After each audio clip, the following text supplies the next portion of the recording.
All right, settle in because class is about to start. But forget your old textbooks. We're diving straight into a world map that has sea monsters, impossible currents, and a giant red wall circling the globe. We're doing a geography lesson on the world of One Piece today. And our main textbook is a single, world-shattering bombshell dropped by Dr. Vegapunk.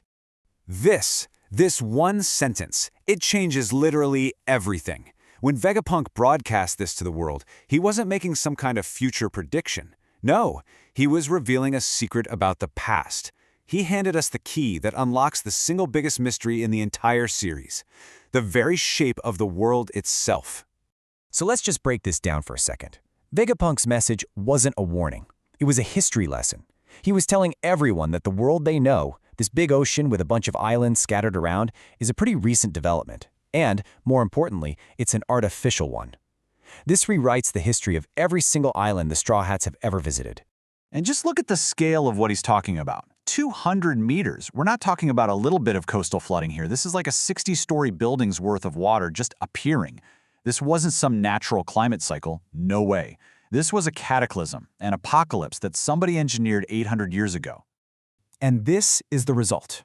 Before the Void Century, the world was a completely different place. It had these massive, sprawling continents. But the world today, all those islands everyone lives on, they're just the tippy tops of the old world's mountains, the highest points that managed to stay above the new water level.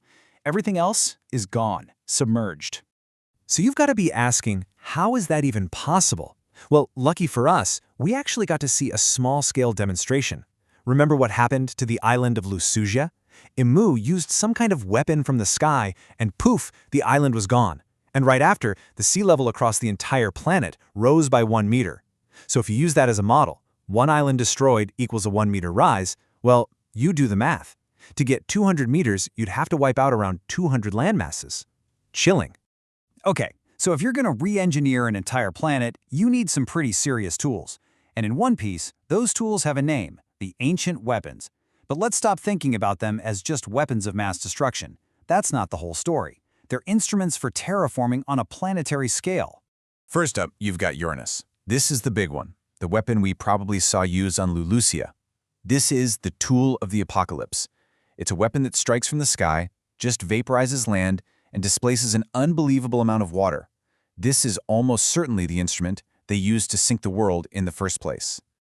Next, there's Pluton. And yeah, sure, it's a warship that can level islands, but I think its true purpose is way more specific. Think of it less like a cannon and more like a planet-sized drill. Its job isn't just random destruction, it's precision deconstruction. It's the tool you need for one single target, shattering the red line.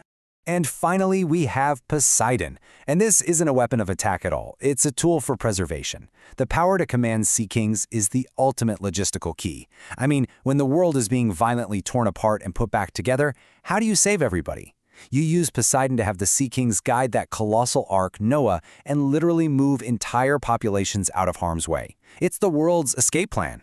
So we have the tools to drown a world, and we have the tools to fix it. But there's a huge piece of the puzzle missing. How in the world do you surgically remove a continent-sized wall of rock without shattering the whole planet in the process?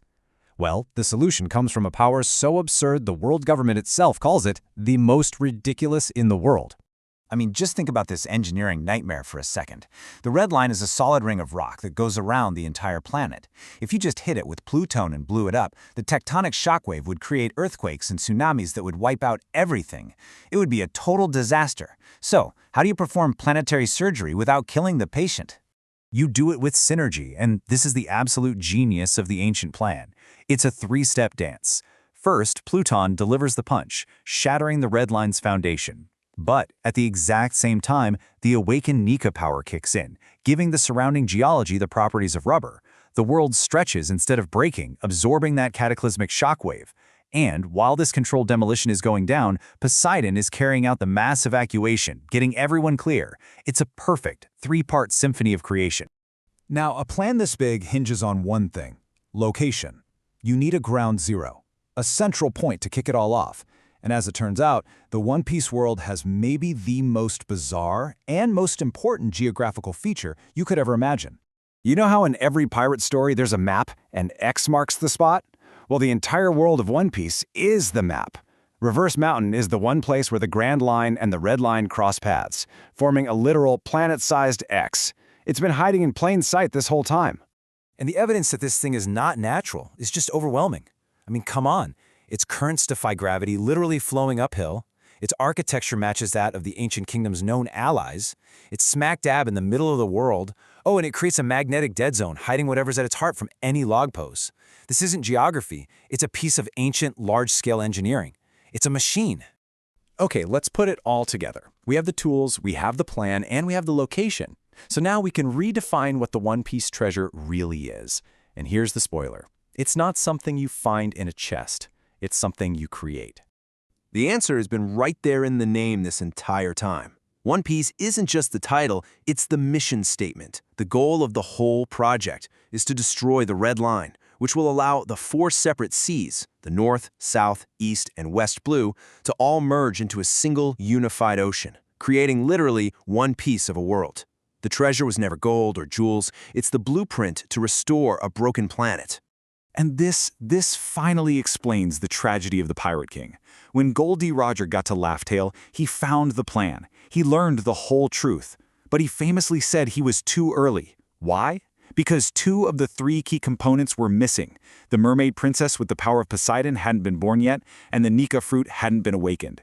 Roger had the blueprint, but he didn't have the living tools he needed to actually build it. And this is why he laughed. Can you just imagine the cosmic irony? To sail across the most dangerous, impossible sea in the world, fighting everyone, all in search of this legendary treasure, only to get to the final island and learn that the key to everything, the target location for the grand plan, was Reverse Mountain, the exact spot where your epic adventure began. It's a joke on a cosmic scale. Of course he laughed. It's a truly funny story. So what you should really take away from all this is a whole new way of looking at the series. The quest for the One Piece isn't just a race for gold or fame. It's a race to finish an 800-year-old plan to heal a broken world.